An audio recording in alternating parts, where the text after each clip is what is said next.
Hello everyone, I'm Jonathan Little. I'm here today with episode 308 of Weekly Poker Hand. I want to thank you for being here with me today. This hand is from a 25-50 no-limit hold'em game that took place at Choctaw Casino a little while back.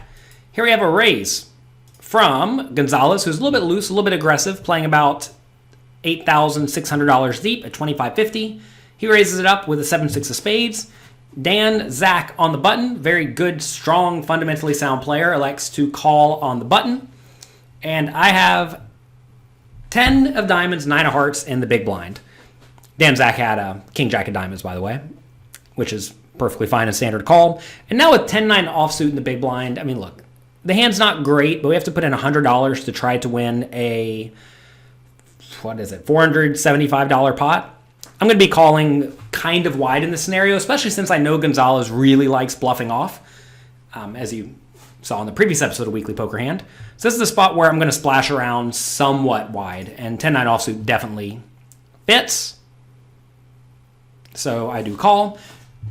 I may elect to lead on some middle card boards in this scenario if I flop 2 pair or a gut shot. Here, though, I flop open-ended, which is good enough to check raise. Flop comes 8-7-2, no flush draws. Gonzalez bets. He has middle pair here, multi-way. He probably should be betting. Pot's $475. He bets $200. Dan Zach folds his king jack of diamonds, which, I actually think maybe a little bit tight. If he was heads up, he would definitely continue with overcards and a backdoor flush draw. But when there is a player in the big blind who should have a somewhat wide range, they're going to connect decently well with 8-7 blank. So I don't mind the fold, but for 200, I think you should probably call. If Gonzalez bet bigger, like say he bet 350, then I'd be way more inclined to fold.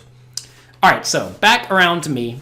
As you see, I have a bunch of outs at the top of the screen. If you're not watching this, by the way, you'll probably have a better experience watching this than listening to it. You can watch it at youtube.com/pokercoaching for all my YouTube videos, or jonathanlittlepoker.com/WPH. That's where you can find all the episodes of Weekly Poker Hand in the video format.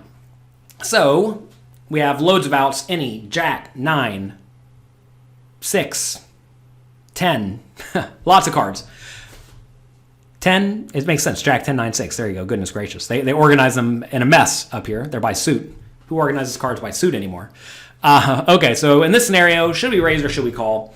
I definitely think our hand is good enough to put in the raise. We have loads of equity against most hands, as you see. Even when it's bad, we still have 8 outs, right? So we're never in such bad shape to the point that we're going to be unhappy if we raise. So we bet 600. I'm going to make it something like 700, I think. I don't really want to go much smaller than that because then I'm giving him really good odds to call with everything. I want to make sure that I am pressuring his stack, making him feel uneasy. If he bet bigger on the flop, I would have raised a little bit less in relation to his bet. So if he bets like 400 on the flop, I'm going to raise to more like 900 or 1,000. I'm sorry, I'm going to make it more like 1,000 or 1,100. If he makes it 200, I'm going to make it more like 700. So if he makes it 400, I'm going to go to about 2.75 times his bet. If he makes it 200, I'm going to go to about 3.5 times his bet. And that's just because I'm not necessarily raising in relation to the bet size. I'm actually raising in relation to the pot. A lot of people think that they're supposed to just always raise 3 times their opponent's bet, but that is not true. If you're going to choose a raise size, it should be based on the size of the amount, or the size of the pot, not the size of the bet size. I feel like I said the word size 100 times in the last 2 seconds. All right, turn is the ace of hearts. And, well, should I keep betting? This is a situation where I definitely want to keep betting my best made hands and my draws. And 10-9 is definitely one of my draws. My draws here are going to be the open-ended straight draws. So 10-9, 9-6 suited, and 6-5. I probably do have all the 6-5s.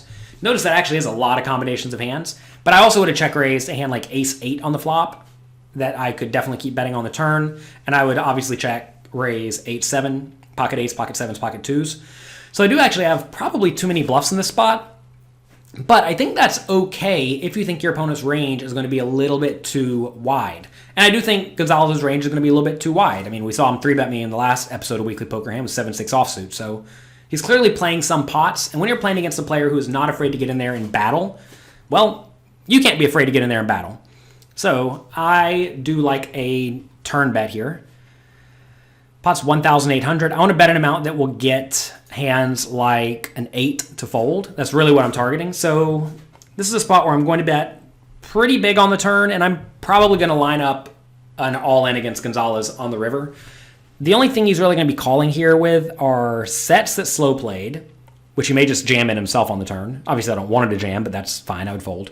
Or two pair. So if he has a set or two pair, he's not going to fold. But given his range is rather wide, he could easily have a hand like Queen 8 here. It's a little bit different if your opponent's range is like literally Ace 8 and Ace 7 at this point with overpairs. The nice thing is, though, even if he has a hand like Pocket Jacks here, if I bet rather large on the turn and then I blast the river, I mean, what a bad spot for Pocket Jacks, right? So I like this scenario. Pot's 1,875. I bet I put out $2,000, and I think that's a good size. I basically potted it, and I like that a lot. That's going to be a bet size that gets a lot of folds on the turn, and then probably will get all the folds on the river, or at least the majority of the folds besides sets and two pairs. So power poker right here. Normally, I'm not the one blasting it with draws, but the times you want to be blasting it with draws are when you're out of position and you completely lack showdown value. And, well, here I'm out of position and I completely lack showdown value. So this is the prime spot for that. That's going to be it for this episode of Weekly Poker Hand. I hope you enjoyed it. If you have any questions, always let me know on Twitter at Jonathan Little. Wherever you are consuming this podcast, please click like, click subscribe, leave a review, do whatever you can do to help me help others. And you do that by spending a second to click the like and subscribe button and sharing it with your friends. Thanks a lot. I appreciate all of you. Good luck in your games, and I'll talk to you next time.